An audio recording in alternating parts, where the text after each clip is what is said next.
A cantora Preta Gil teve um choque séptico durante o tratamento do câncer e agora está se recuperando das sequelas. De volta às redes sociais, após semanas afastada, Preta disse que foi um grande susto e agradeceu todo o amor e orações. A doença é conhecida como a principal causa de morte nas UTIs e atingiu a artista no último mês durante o seu tratamento contra o adenocarcinoma, um tipo de câncer no intestino. Preta Gil ficou afastada das redes sociais por algumas semanas, mas retornou neste domingo explicando o que aconteceu. Infelizmente, nesse último mês, eu não pude estar aqui para contar para vocês como eu estava, porque eu realmente passei por um imprevisto, por um grande susto e que me impossibilitou de vir dar notícias para vocês. Eu já peço desculpas pelo sumiço, mas foi por força maior. Eu realmente fiquei muito mal. Eu tive no dia 22 do mês passado. Eu me senti mal em casa.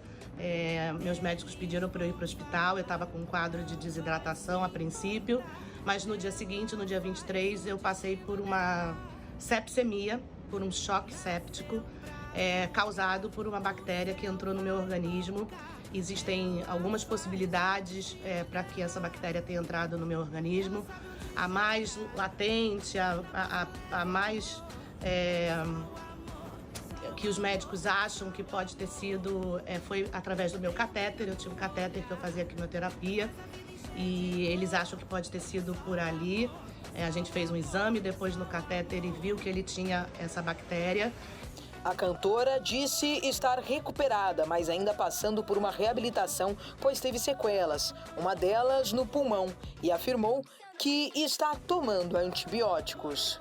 De acordo com ela, serão necessárias 3 semanas de reabilitação para voltar ao tratamento oncológico. Preta Gil foi diagnosticada com câncer no intestino no início de janeiro, após ter passado 6 dias internada em um hospital particular do Rio de Janeiro. O comunicado foi feito através das redes sociais da artista, que dizia: vai ficar tudo bem. Eles vão falar, não vai se importar, ela faz o destino dela. Hora de futebol no RB Notícias. Na estreia do Brasileirão, o Corinthians venceu o Cruzeiro por 2-1. No Rio, o Flamengo voltou a vencer e derrotou o Curitiba pelo placar de 3-0. E a fiel corintiana saiu feliz ontem da Neoquímica Arena. Pela estreia do Brasileirão, o Corinthians derrotou o Cruzeiro por 2-1. A primeira etapa não foi das melhores, com poucas chances criadas para ambos os lados. Já na segunda etapa, o Timão voltou melhor. Aos 26 minutos, o jovem Matheus Araújo tabelou com Fausto Vera e saiu frente a frente com o goleiro Rafael, abrindo o placar para o Timão. O segundo veio no fim do jogo. Em escanteio cobrado na área, Gil cabeceou e o goleiro defendeu.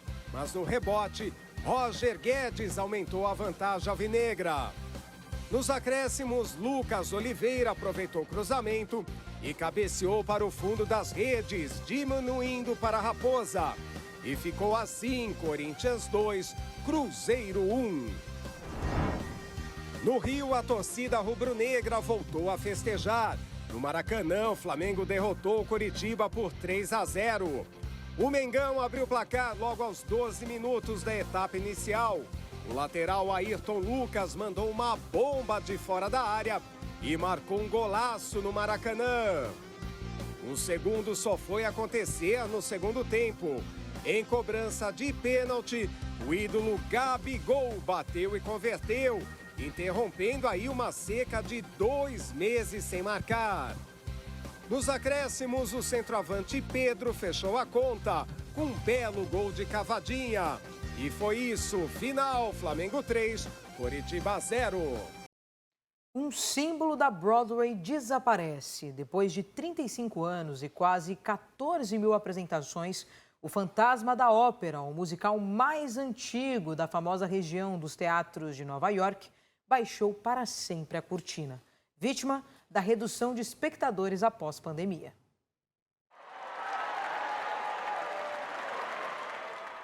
O Fantasma da Ópera não vai mais encantar o público da Broadway. Vítima da redução de espectadores após pandemia, o musical mais antigo da famosa região dos teatros de Nova York baixou para sempre a cortina. O espetáculo derradeiro, no último domingo, emocionou quem estava no palco e quem estava na plateia do Majestic Theatre, perto da Times Square.